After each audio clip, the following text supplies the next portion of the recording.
വനിതാ സംവരണം രാജീവ് ഗാന്ധിയുടെ ആശയത്തിന്റെ വിത്തുകളായിരുന്നു. 80കളിൽ രാജ്യമൊട്ടാകെ ത്രിതല പഞ്ചായത്തുകളിലും കോർപ്പറേഷൻ മുനിസിപ്പാലിറ്റികളിലും 3ൽ 1 സീറ്റ് വനിതകൾക്കായി മാറ്റിവെച്ച നടപടിയെ കവച്ചു വയ്ക്കാനും കോൺഗ്രസിനെ പാർലമെന്റിനകത്തും പുറത്തും അധിക്ഷേപിക്കാനും ലാക്കാക്കിക്കൊണ്ട് മോദി ഷാ കൂട്ടുകെട്ട് കൊണ്ടുവന്ന വനിതാ സംവരണ ബിൽ ഒരു ജലരേഖയായി തുടരുമ്പോൾ തന്നെ സ്വന്തം കഴിവിൽ സഭയിലെത്തിയ കുറച്ച് പെൺപുലികളെ പരിചയപ്പെടാം.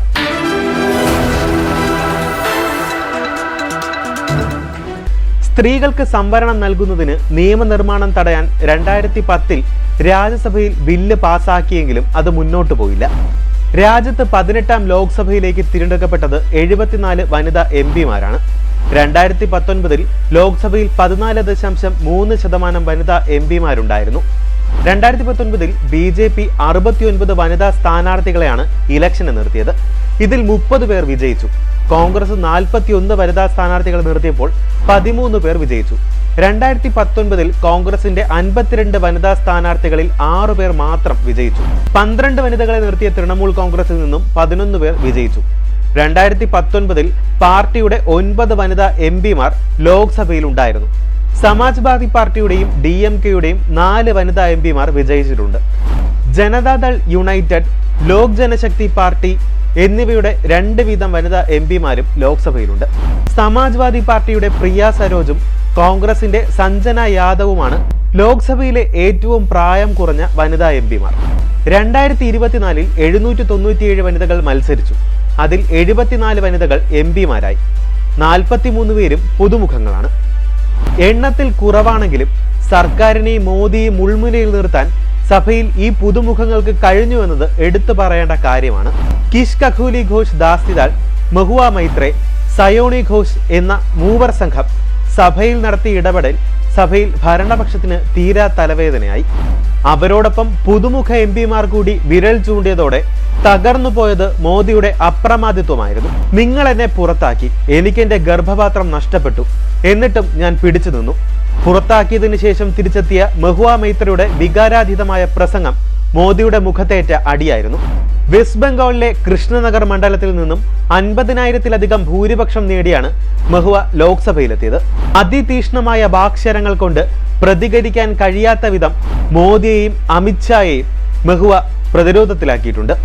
പെൺപുലികളായ MP-മാരുടെ കടന്നുവരവ് ഏറെ ചർച്ചയായി രാജ്യത്ത്. ഹിമാചൽ പ്രദേശിലെ മാണ്ഡിയിൽ നിന്നുള്ള BJP സ്ഥാനാർത്ഥിയായ കങ്കണ 75,000 വോട്ടുകളുടെ ഭൂരിപക്ഷത്തിൽ വിജയിച്ചാണ് സഭയിലെത്തിയത്. ഹരിയാനയിലെ BJP ലോക്ദൾ സഖ്യത്തിലൂടെ അധികാരത്തിൽ വന്ന അന്തരിച്ച സുഷമ സ്വരാജിന്റെ മകളാണ് ബൻസൂരി സ്വരാജ്. അഭിഭാഷികയായി ജീവിതം തുടങ്ങി. കർണാടകയിലെ അഡീഷണൽ അഡ്വക്കേറ്റായി സേവനം അനുഷ്ഠിച്ചിട്ടുണ്ട്. 2007 മുതൽ സ്വകാര്യമായി പ്രാക്ടീസ് ചെയ്യുന്നതിനിടയിലാണ് അവർ ലോക്സഭയിലെത്തുന്നത്. ഡൽഹിയിലെ ആം ആദ്മി പാർട്ടിയെയും കെജ്രിവാളിനെയും നിശിതമായി വിമർശിക്കുന്ന ബൻസൂരി ശക്തമായ നിലപാടുകളുള്ള ഒരു വ്യക്തിത്വമാണ്. NCPയുടെ കാൻഡിഡേറ്റായാണ് സഭയിലെത്തുന്നത്. NCPയുടെ ശക്തനായ നേതാവിന്റെ മകൾ. കർഷകരുടെ പ്രശ്നങ്ങളെ അവഗണിക്കുന്ന പ്രധാനമന്ത്രി മോദിക്കെതിരെ ശക്തമായി പ്രതികരിച്ചുകൊണ്ടാണ് അവർ രംഗത്ത് വന്നത്. സർക്കാർ അധികാര ദുർവിനിയോഗം നടത്തുകയാണെന്നതടക്കമുള്ള പ്രസ്താവനകൾ സുപ്രിയ സുരെ സഭയിൽ ഉന്നയിച്ചിട്ടുണ്ട്. അഭിനേത്രി, എഴുത്തുകാരി, സംവിധായിക, നിർമ്മാതാവ്, നർത്തകി തുടങ്ങിയ നിലകളിൽ ശ്രദ്ധേയായ ഹേമമാലിനി മധുര പാർലമെന്റ് മണ്ഡലത്തിലെ BJP സ്ഥാനാർത്ഥിയായി ജയിച്ചാണ് ലോക്സഭയിലെത്തിയത്. ബംഗ്ലാദേശിലെ ന്യൂനപക്ഷങ്ങൾക്ക് നേരെ നടക്കുന്ന അതിക്രമങ്ങളെ ശക്തമായി അപലപിച്ച് രംഗത്ത് വന്ന നേതാവ് കൂടിയാണ് ഹേമമാലിനി. വ്യക്തമായ ഭാഷയിൽ കൃത്യമായി സംഘപരിവാറിനെതിരെ വാക്ശരങ്ങൾ എയ്യുന്ന മഹുവ തൃണമൂലിന്റെ തീപ്പൊരു നേതാവാണ്. 17ാമത് ലോക്സഭയിൽ അവർ നടത്തിയ ഫാസിസത്തിന്റെ 7 അടയാളങ്ങൾ എന്ന തീപ്പൊരി പ്രസംഗത്തിന്റെ വൈരാഗ്യം BJP തീർത്തത് അവരെ പാർലമെന്റിൽ നിന്ന് തന്നെ പുറത്താക്കിക്കൊണ്ടാണ്. തന്നെ പാർലമെന്റിൽ നിന്ന് ആട്ടിയിറക്കിയവരുടെ മുന്നിലേക്ക് തല ഉയർത്തിപ്പിടിച്ച് 1,00,000 ലീഡുമായാണ് മഹുവ ഇക്കുറി പാർലമെന്റിലെത്തിയത്. പ്രധാനമന്ത്രി, ഭരണകൂടം തുടങ്ങി മുൻ ചീഫ് ജസ്റ്റിസ് DY ചന്ദ്രചൂഡിനെ പോലും പലപ്പോഴായി മഹുവ വാക്കുകളിലൂടെ കടന്നാക്രമിച്ചിട്ടുണ്ട്. കഴിഞ്ഞ 10 വർഷം കൊണ്ട് NDA സർക്കാർ ജനാധിപത്യത്തെ ഇല്ലാതാക്കിയെന്നും ഭരണഘടന 1000 മുറിവുകളിലൂടെ ചോരയൊലിക്കുകയാണെന്നും തുടങ്ങി ശക്തമായ പ്രസ്താവനകൾ ഉൾക്കൊള്ളുന്ന മഹുവയുടെ തിരിച്ചുവരവ് പ്രസംഗം BJPയെയും സംഘപരിവാർ അനുകൂലികളെയും വിറപ്പിക്കുന്നതായിരുന്നു. ഉത്തർപ്രദേശിലെ മെയിൻപൂരി ലോക്സഭാ മണ്ഡലത്തിൽ നിന്ന് ലോക്സഭയിലെത്തിയ വനിതാ നേതാവാണ് ഡിംപിൾ യാദവ്. SP അധ്യക്ഷൻ അഖിലേഷ് യാദവിന്റെ ഭാര്യ എന്ന നിലയിൽ ശക്തമായ സ്ത്രീ സാന്നിധ്യമാണ് ഡിംപിൾ. ബീഹാറിലെ പാട്ലിപുത്ര ലോക്സഭാ മണ്ഡലത്തിലെ RJD സ്ഥാനാർത്ഥിയായി വിജയിച്ചാണ് മിസ ഭാരതി പാർലമെന്റിലെത്തുന്നത്. മുതിർന്ന RJD നേതാവ് ലാലു യാദവിന്റെ മകളായ മിസ ഇന്ത്യ സഖ്യം അധികാരത്തിലെത്തിയാൽ നരേന്ദ്രമോദിയെ അഴിക്കുള്ളിലാക്കുമെന്നതടക്കമുള്ള പ്രസ്താവനകൾ നടത്തിയ വനിതയാണ്.